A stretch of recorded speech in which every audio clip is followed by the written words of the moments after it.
Hello friends, welcome to prep IAS. आप सभी का प्रेप आईएएस पे स्वागत है। फ्रेंड्स, इस सीरीज़ में हम लोग daily answer writing sessions conduct कर रहे हैं एंड सिस्टम कुछ इस तरह से है कि Monday to Saturday daily 11 AM पे हम लोग 2 क्वेश्चंस पोस्ट करते हैं। ये क्वेश्चन जीएस 1, 2, 3 एंड 4 से बिलोंग करते हैं। कहाँ पे पोस्ट करते हैं? हमारे टेलीग्राम चैनल पे एंड यूट्यूब कम्युनिटी पे। और आपसे उम्मीद करते हैं, आपसे एक्सपेक्ट करते हैं कि आप लोग इन दोनों ही क्वेश्चंस को अटेम्प्ट करेंगे, जिसके बाद नाइट में इनका डिस्कशन होता है। जहाँ तक संडे की बात है तो संडे को हम लोग ऐसे राइटिंग सेशंस कंडक्ट कर रहे हैं। अब देखिए, जो क्वेश्चंस आप अटेम्प्ट कर रहे हैं, जो ऐसे आप अटेम्प्ट कर रहे हैं, तो इनको पीयर इवेल्यूशन के लिए आप सबमिट कर सकते हैं। कहाँ पे आपको सबमिट करना है? हमारा टेलीग्राम ग्रुप है प्रेप आईएएस पीयर इवेल्यूएशन। ठीक है, तो यहाँ पे आप अपने आंसर्स को पीयर इवेल्यूएशन के लिए सबमिट कर सकते हैं और इसका लिंक इस वीडियो के डिस्क्रिप्शन बॉक्स में आपको मिल जाएगा। आज का जो सेशन है, इसमें हमने 2 क्वेश्चन लिए हैं। दोनों ही क्वेश्चन जीएस 3 से बिलोंग करते हैं। एक एनवायरनमेंट से है और दूसरा है सिक्योरिटी से। 1 बाय 1 दोनों को डिस्कस करेंगे। अगर आपका कोई डाउट होता है तो आप कमेंट सेक्शन में लिख के डायरेक्टली मुझसे पूछ सकते हैं, मैं डेफिनेटली उसका रिप्लाई करूंगा। और उसके बाद क्या करेंगे? उसके बाद हम अगले सेगमेंट में क्या करते हैं, एक लर्नर की आंसर शीट डिस्कस करते हैं। पर्पस क्या है कि कहाँ पे आप इम्प्रूवमेंट कर सकते हैं, कौन सी मिस्टेक्स हैं जो आपको रिपीट नहीं करनी है, तो वो उस चीज़ का पर्पस है। ठीक है, तो स्टार्ट करें हमारे सेशन को। देखिए, फर्स्ट क्वेश्चन एक 15 मार्कर है, 250 वर्ड्स में इसको अटेम्प्ट करना है। टॉपिक क्या है? एनवायरनमेंट। ठीक है, क्या पूछा गया है? What do you understand by e waste? What are the associated environmental threats? Also highlight action taken by government for their proper management. तो देखिए, ये क्वेश्चन ई वेस्ट के बारे में पूछा गया है, तो इस तरह के जितने भी टॉपिक्स हैं वो आपको तैयार करने होंगे।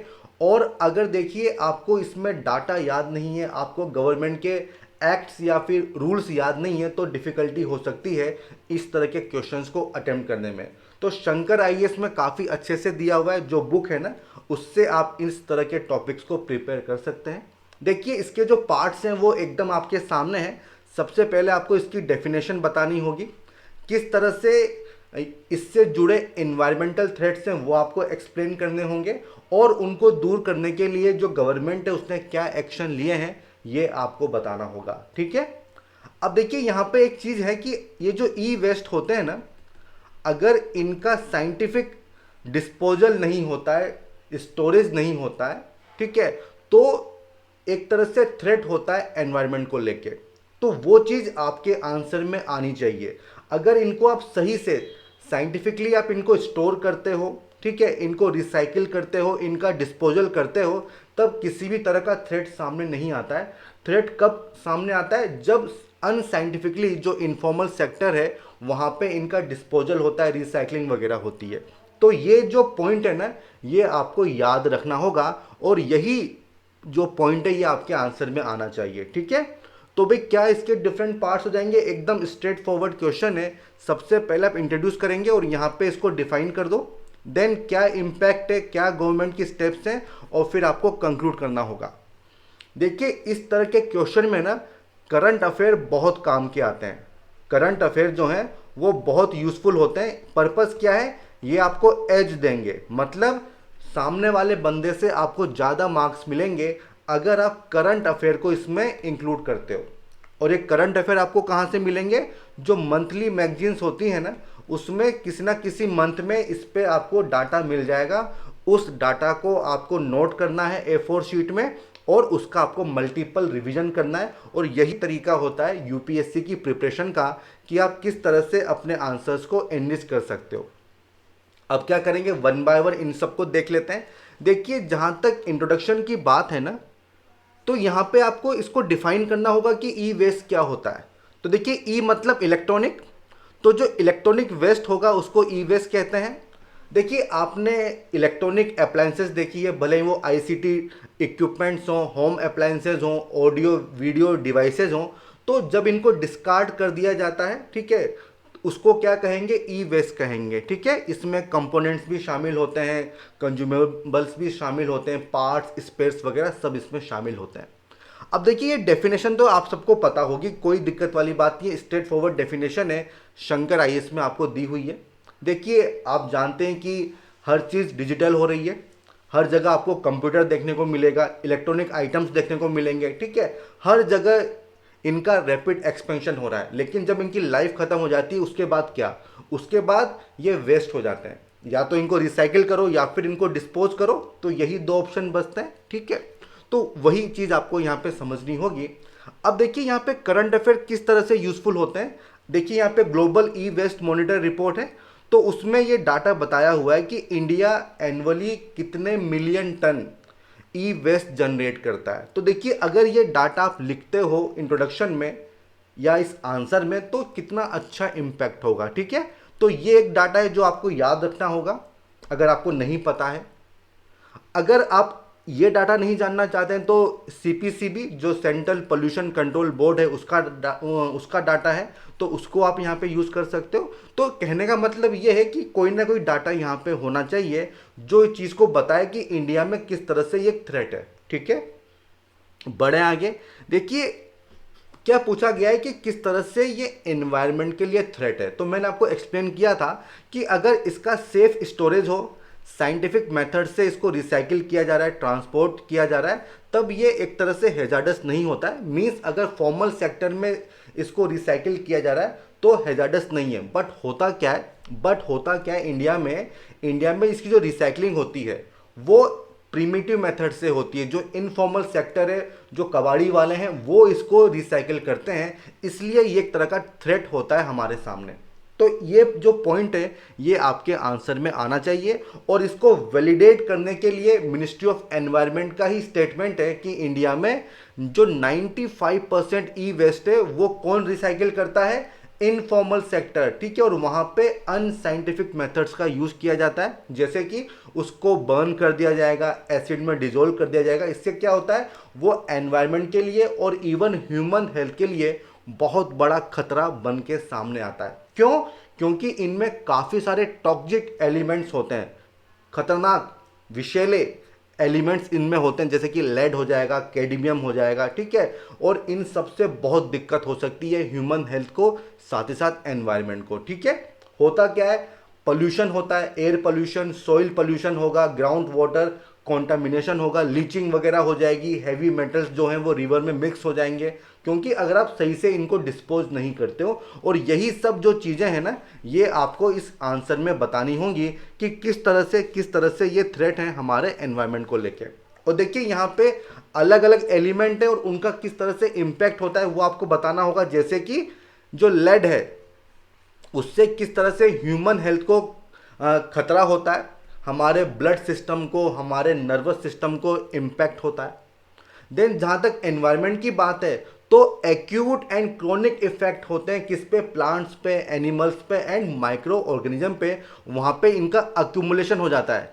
आपने बायो अक्यूमुलेशन, बायो मैग्निफिकेशन पढ़ा होगा ना, जब कोई पोल्यूटेंट एंटर करता है फूड चेन में, तो वो सब आपने अच्छे से पढ़ा होगा। तो इसीलिए ये बहुत बड़ा एक थ्रेट है हमारा जो फूड चेन होता है उसको लेके। और अगर वो अफेक्टेड होती है तो पूरी जो ह्यूमन लाइफ है उस पर इसका एक निगेटिव इम्पैक्ट होता है। ठीक है, समझ में आ गया? बढ़े आगे। इसके अलावा आप क्रोमियम की बात कर सकते हो, मरकरी की बात कर सकते हो कि किस तरह से इनकी लीचिंग वगैरह होती है, किस तरह से बायो अक्यूमुलेशन वगैरह होता है। लीचिंग होगी तो क्या होगा, जो ग्राउंड वाटर है वो कॉन्टामिनेटेड होगा। इसके अलावा अगर आप इनको बर्न कर देंगे तो उससे क्या होगा, एयर पोल्यूशन होगा।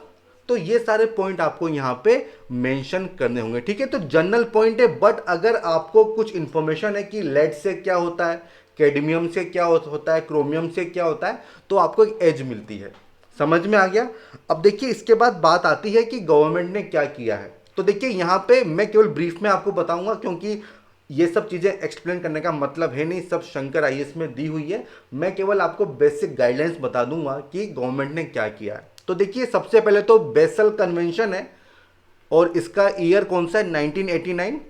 इंडिया इसका सिग्नेटरी है, तो बेसल कन्वेंशन ये आना चाहिए आपके आंसर में। इसके अलावा डोमेस्टिक अगर हम देखें तो ई वेस्ट अमेंडमेंट रूल्स हैं 2018 के, इससे पहले ये 2016 के थे, उससे पहले 2011 के थे। तो जो लेटेस्ट है उसको मेंशन कर दो, और इसमें इसका जो स्कोप है उसको काफ़ी एक्सटेंड कर दिया गया है। तो ये जो रूल्स हैं ये आपको पता होने चाहिए, यहाँ पे मैंने मेंशन भी किए हुए हैं, इनको एक्सप्लेन करने की ज़रूरत यहाँ पे है नहीं, ठीक है। तो ये आपको मेंशन करने होंगे। इसके बाद जो कॉन्सेप्ट है एक्सटेंडेड प्रोड्यूसर्स रिस्पॉन्सिबिलिटी, वो भी शामिल किया गया। इसका मतलब क्या है, प्रोड्यूसर्स मतलब वो कंपनी जो इनको जनरेट कर रही हैं, ये उसकी रिस्पॉन्सिबिलिटी होगी कि वो इसको कलेक्ट करें और साइंटिफिकली इनको डिस्पोज करें, ठीक है। तो इसको भी आपको यहाँ पे मेंशन करना होगा, काफ़ी अच्छी चीज़ है। तो इस तरह से आपको गवर्नमेंट के एक्शंस बताने होंगे, सबसे एंड में आपको कंक्लूड करना होगा। तो देखिए यहाँ पे कोई लॉन्ग टर्म सोल्यूशन दे दिए, आप यहाँ पे बात कर सकते हैं कि जो 95% इनफॉर्मल सेक्टर है उसकी जगह हमें एफर्ट्स करने चाहिए कि जो फॉर्मल सेक्टर है उसको हम प्रमोट करें।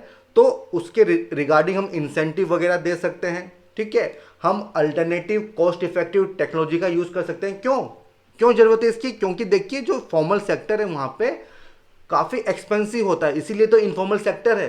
तो गवर्नमेंट का सपोर्ट जरूरी है, R&D करो, रिसर्च वगैरह करो, अल्टरनेटिव कॉस्ट इफेक्टिव टेक्नोलॉजी लेके आओ, लोगों को एजुकेट करो, अवेयर करो, ठीक है। तो ये सब आप यहाँ पे सजेस्ट कर सकते हो।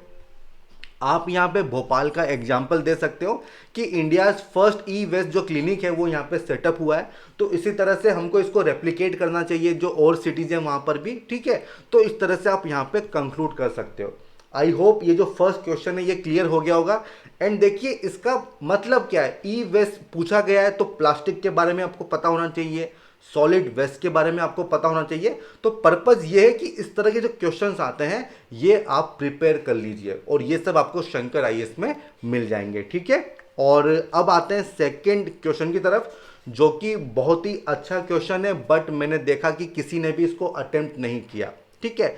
ये क्वेश्चन है इंटरनल सिक्योरिटी से, 15 मार्कर है, 250 वर्ड्स में आपको इसको अटेम्प्ट करना है। देखिए क्या पूछा गया है, the geography has substantially impacted the efficacy of counter terrorism efforts in India.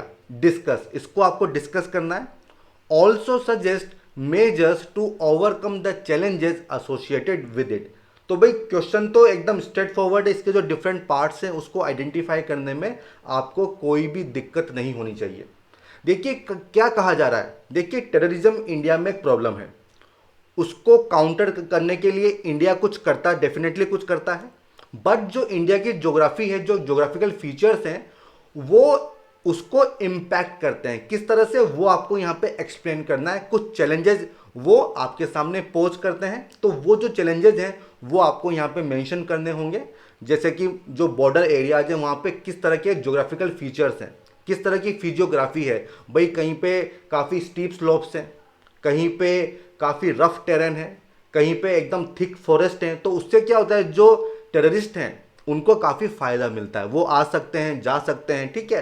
तो ये सब चीज़ें आपको यहाँ पे मेंशन करनी होंगी। देन इंडिया को क्या करना चाहिए, तो कुछ मेजर्स आपको सजेस्ट करने होंगे, ठीक है। तो काफ़ी अच्छा क्वेश्चन है, बट मैं देख पा रहा हूँ कि लोगों ने इसको अटेम्प्ट ही नहीं किया है। तो देखिए इस तरह के क्वेश्चन में आप काफ़ी अच्छे से मार्क्स ला सकते हो, ठीक है। तो इसके पार्ट्स क्या हो जाएंगे, सबसे पहले आप इंट्रोड्यूस करेंगे और इसमें आप इंडिया की जो फिजियोग्राफी है, जो ज्योग्राफी है उसको एक्सप्लेन कर दो। उससे अच्छा क्या इंट्रोडक्शन होगा। देन क्या चैलेंजेस हैं, क्या मेजर्स आप प्रपोज कर रहे हैं और क्या कंक्लूजन होना चाहिए। तो ये इसके डिफरेंट पार्ट्स हो जाएंगे। स्ट्रेट फॉरवर्ड क्वेश्चन है, दिक्कत नहीं आनी चाहिए। अब बात आती है कि भाई किस तरह से इंट्रोड्यूस करें। तो देखिए इंडिया एक यूनिक कंट्री है, काफ़ी लंबी हमारी कोस्ट लाइन है, अराउंड 7500 किलोमीटर की हमारी कोस्ट लाइन है। और अगर हम लैंड बॉर्डर की बात करें तो अराउंड 15,000 किलोमीटर की हमारी लैंड बॉर्डर है, ठीक है। और काफ़ी सारी कंट्रीज हैं जिससे ये टच होती है, और फीचर्स भी काफ़ी सारे डाइवर्स फीचर हैं। कोस्ट लाइन काफ़ी लंबी है, मैंने आपको बताया, ठीक है। टेरेन काफ़ी रग्ड है, फॉरेस्ट हैं, काफ़ी थिक फॉरेस्ट हैं, इंटरनेशनल बॉर्डर्स हमको देखने को मिलती है। तो इससे जो है जो टेररिस्ट ग्रुप्स हैं उनको काफ़ी फ़ायदा मिलता है, और यही जो चैलेंज है ये आपको यहाँ पे एक्सप्लेन करना होगा। तो देखिए आप इसको डिफरेंट कैटेगरी में डिवाइड कर सकते हैं कि क्या चैलेंजेस हैं। ये जो हिमालयन वाला एरिया है यहाँ पे अलग तरह के फीचर्स हैं, यहाँ पे अलग तरीके के फीचर्स हैं, ठीक है। यहाँ पे अलग तरीके के फीचर्स हैं, समझ में आ रहा है। यहाँ पे कुछ अलग तरीके के फीचर्स होंगे और यहाँ पे कुछ अलग तरीके के फीचर्स होंगे और इनको वन बाय वन आपको एक्सप्लेन कर देना होगा। तो सबसे पहले अगर हम बात करें ये हिमालयन एरिया की, तो यहाँ पे काफ़ी हाई माउंटेन रेंजेस हैं, रिवर का ओरिजिन यहाँ पे होता है, काफ़ी सारे पासेज हैं, तो जो टेररिस्ट हैं वो आराम से आ सकते हैं, वापस जा सकते हैं। और हाइट क्योंकि काफ़ी ज़्यादा है तो सर्विलेंस करना इतना आसान नहीं है, काफ़ी डिफ़िकल्ट है। और इसका फ़ायदा जो कंट्रीज़ हैं आसपास वाली वो उठाती हैं, जो टेररिस्ट ग्रुप्स हैं वो इसका फ़ायदा उठाते हैं। तो ये चैलेंज है जो हिमालयन जो एरिया है वो हमारे सामने पोज करता है। ठीक है, समझ में आ गया। अब इसके बाद क्या होगा, इसके बाद हम सेकंड एरिया पे चलते हैं। ये वाला जो एरिया है, ये जो नॉर्थ ईस्ट वाला एरिया है, इंडिया म्यांमार बॉर्डर, यहाँ पे क्या हमें देखने को मिलता है, यहाँ पे काफ़ी थिक फॉरेस्ट हमको देखने को मिलता है। और थिक फॉरेस्ट है, साथ ही साथ यहाँ पे बहुत सारी एथनिक कम्युनिटीज़ हैं जिनके कनेक्शन है म्यांमार की एथनिक कम्युनिटी के साथ। यहाँ पे आपने फ्री मूवमेंट रिजाइन के बारे में सुना होगा। तो इसमें क्या होता है, इसमें वल्नरेबिलिटी काफ़ी बढ़ जाती है। क्यों? क्योंकि देखिए ये जो लोगों का मूवमेंट होता है तो इनके साथ साथ ड्रग्स का भी मूवमेंट होगा, आर्म्स ट्रेड वगैरह होती है, ट्रैफिकिंग वगैरह होती है, एंड फ्री मूवमेंट रिजाइन। ठीक है, तो इनको आपको यहाँ पे मेंशन करना होगा। और क्योंकि काफ़ी थिक फॉरेस्ट एरिया है तो आप सर्विलेंस इतना आसानी से नहीं कर सकते हो, वहाँ पे जो बॉर्डर इंफ्रास्ट्रक्चर है वो इतनी आसानी से आप नहीं बना सकते हो। तो ये सब चैलेंजेस होते हैं हमारे सामने। ठीक है, तो देखिए ये सब पॉइंट आपको पता है, लेकिन फिर भी आपने अटेम्प्ट नहीं किया है तो मुझे डेफिनेटली अच्छा नहीं लगा है, क्योंकि आसान क्वेश्चन था, इसको आपको बताना चाहिए था। इसके बाद देखिए जो थर्ड जो एरिया है वो ये जो बांग्लादेश वाला एरिया, इसकी बात कर लेते हैं। देखिए यहाँ पे किस तरह के फीचर्स आपको देखने को मिलते हैं। प्लेन्स भी हैं, रिवराइन बेल्ट्स भी हैं, ठीक है, काफ़ी सारी फ्लडिंग्स वगैरह यहाँ पे होती है। ठीक है, ह्यूज पॉपुलेशन है तो लैंड एक्विजिशन इतना आसान नहीं है भाई। अगर आपको कुछ सेटलमेंट यहाँ पे बनाने हैं तो आपको लैंड एक्विजिशन करना होगा, तो वो चीज़ डिफ़िकल्ट होती है। फ्लडिंग वगैरह होती है तो इससे क्या हुआ, जो फेंसिंग आपने बना रखी है वो सम्मत हो जाती है। ठीक है, इलीगल माइग्रेशन आपको देखने को मिलता है इंडिया बांग्लादेश। ठीक है, ये सब फीचर्स आपको यहाँ पे लिखने होंगे कि किस तरह से जो वल्नरेबिलिटी है वो बढ़ जाती है। देन जो फोर्थ एरिया है वो कौन सा एरिया हो जाएगा, वो ये वाला एरिया हो जाएगा जो उत्तराखंड वाला एरिया है, नेपाल वाला एरिया है। तो इसकी अब हम बात कर लेते हैं। तो देखिए यहाँ पे किस तरह के इश्यूज है। बेसिकली क्योंकि यहाँ पे वीज़ा की ज़रूरत नहीं है, ओपन बॉर्डर्स हैं, तो फेक करेंसी हो सकता है। ठीक है, ट्रैफिकिंग वगैरह हो सकती है, ड्रग ट्रैफिकिंग वगैरह हो सकती है, और बाउंड्री हमेशा शिफ्ट होती रहती है। क्यों? क्योंकि मेनली बाउंड्री क्या है, जो रिवर है ना उनको बाउंड्री माना गया है, और जो रिवर से उनका कोर्स जो है वो चेंज होता रहता है। तो ये भी एक फीचर है जो आपको यहाँ पे मेंशन करना होगा। देन आ जाओ आप इस वाले एरिया में कि यहाँ पे किस तरह के फीचर्स हैं, किस तरह के चैलेंज हमारे सामने होते हैं। तो देखिए जो गुजरात बॉर्डर है, जो पंजाब बॉर्डर है, जो राजस्थान बॉर्डर है, यहाँ की आपको बात करनी होगी। और यहाँ पे किस तरह के चैलेंज हैं, जैसे कि रिवर क्रॉसिंग वगैरह आती है तो जो टेररिस्ट हैं वो इसका फ़ायदा उठा लेते हैं। सीजनल फ्लड्स वगैरह आती हैं। ठीक है, तो इनके थ्रू क्या है, ड्रग्स की ट्रैफिकिंग होगी। ठीक है, जो टेररिस्ट ग्रुप्स होते हैं उनका मूवमेंट वगैरह होता है, इन्फिल्ट्रेशन वगैरह हो जाता है। तो वो सब बातें आपको यहाँ पे करनी होगी कि भाई जिस तरह से फिजियोग्राफी है तो उसी तरह से जो हमारी वल्नरेबिलिटी है वो बढ़ जाती है। ठीक है, इसके बाद देखिए कोस्ट लाइन है, काफ़ी वास्ट कोस्ट लाइन है, तो पेट्रोलिंग करना इतना आसान नहीं है। आपको रॉकी हाईलैंड्स मिलेंगे, सैंडी बीच मिलेंगे जो काफ़ी शैलो हैं। तो इसके लिए जो स्पेशल व्हीकल्स आपको चाहिए होंगे पेट्रोलिंग के लिए। ठीक है, तो आपके जो एफर्ट्स हैं, जो इन्वेस्टमेंट है वो काफ़ी बढ़ जाता है। समझ में आ गया। तो देखिए ये तो मैंने काफ़ी लंबे से आपको एक्सप्लेन किया है, बट इसको काफ़ी ब्रीफ में आपको लिखना है। आप चाहें तो अच्छे से मैप वगैरह बना सकते हैं, तो वो सब आप इसमें इम्प्रोवाइजेशन कर सकते हैं। अब बात आती है कि हमें क्या मेजर्स लेने चाहिए। तो देखिए एक तो आपने सुना होगा ना, comprehensive integrated border management system, उसकी आप बात कर सकते हो यहाँ पे CIBMS की। आप टेक्नोलॉजी की बात कर सकते हो, आप ड्रोन्स की बात कर सकते हो, आप फेंसिंग की बात कर सकते हो, आप ICT टूल्स की बात कर सकते हो। ठीक है, तो वही सब सॉल्यूशंस आपको यहाँ पे देने होंगे, क्योंकि जहाँ पे ह्यूमन की एंट्री पॉसिबल नहीं है वहाँ पे आप टेक्नोलॉजी का सहारा ले सकते हो।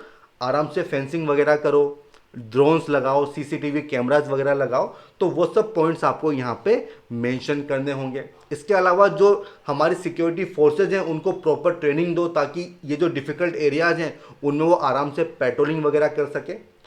आप यहाँ पे इंफ्रास्ट्रक्चर की बात कर सकते हो कि भाई बॉर्डर के अलोंग रोड्स वगैरह बनने चाहिए ताकि व्हीकल मूवमेंट जो है वो पॉसिबल हो सके, ठीक है। तो ये सब सोल्यूशंस आपको यहाँ पे देने होंगे। समझ में आ गया? अब भाई किस तरह से कंक्लूड करोगे?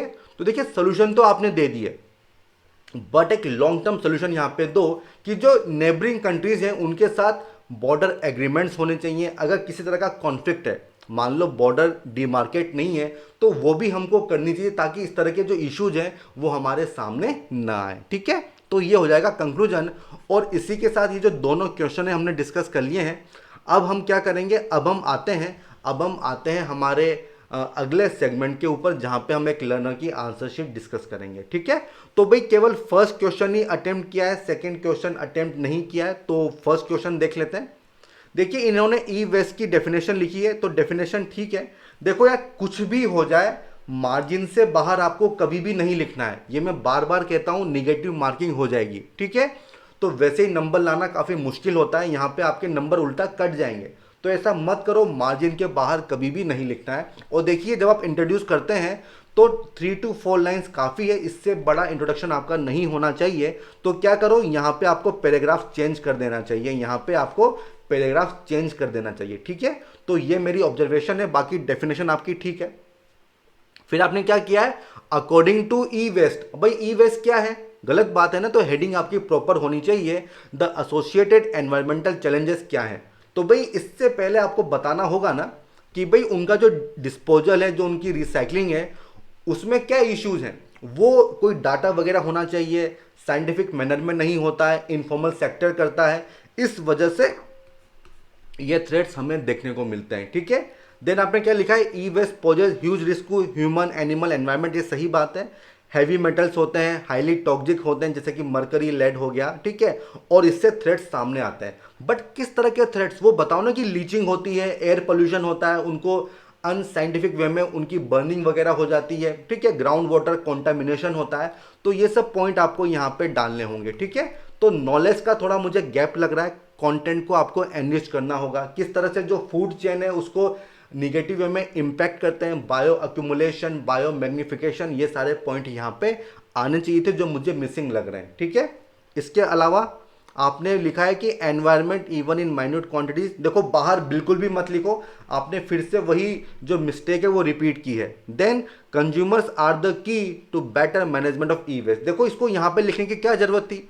आपकी हेडिंग क्या है कि किस तरह से ये चैलेंज रखते हैं, किस तरह से थ्रेट है। तो ये जो आपने पॉइंट लिखा है ना, ये इस हेडिंग में सूटेबल नहीं है, तो आपको हेडिंग चेंज करनी है।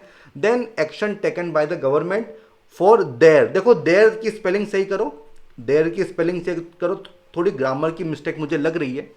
देन आपने लिखा है MOFE, भाई ये क्या होता है, ये कौन सी मिनिस्ट्री है, मिनिस्ट्री का नाम क्या है, MOEFCC है, ठीक है, ये पूरा नाम ये है। और आपने क्या लिखा है, MOFE, ठीक है। तो ऐसा मत करो, फुल फॉर्म लिखो अगर आपको नहीं पता है, ठीक है। एक स्कीम इंप्लीमेंट हो रही है, तो भाई कौन सी स्कीम है उसका नाम बताओ, इसमें फाइनेंशियल असिस्टेंस वगैरह दिया जाता है, ठीक है, तो वो स्कीम का नाम आपको बताना चाहिए। देन मिनिस्ट्री जो है उसने कुछ नोटिफाई किया है 2011 के रूल्स, देखो जो लेटेस्ट है उसको मेंशन करो, और वो लेटेस्ट क्या है, 2018 अमेंडमेंट रूल्स हैं, तो वो आने चाहिए। देन आपने किया है कंक्लूजन, और यहाँ पे हेडिंग लिख दी, देखो कभी भी हेडिंग मत लिखो, कंक्लूजन और इंट्रोडक्शन में कभी भी आपको हेडिंग नहीं लिखनी है। तो ये जो आदत है इसको छोड़ दो, ये जो हैबिट है इसको छोड़ दो, ठीक है।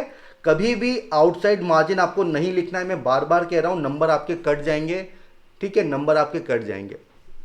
क्या लिखा है आपने, the competent authorities in developing and transition countries need to establish mechanism for handling and treatment of e waste in a safe and sustainable manner. तो काफ़ी अच्छा आपने कंक्लूजन लिखा है, बहुत अच्छा लिखा है, इसमें कोई दिक्कत नहीं है। बस ये हेडिंग मत लिखो और आउटसाइड मार्जिन आपको नहीं जाना है, ठीक है।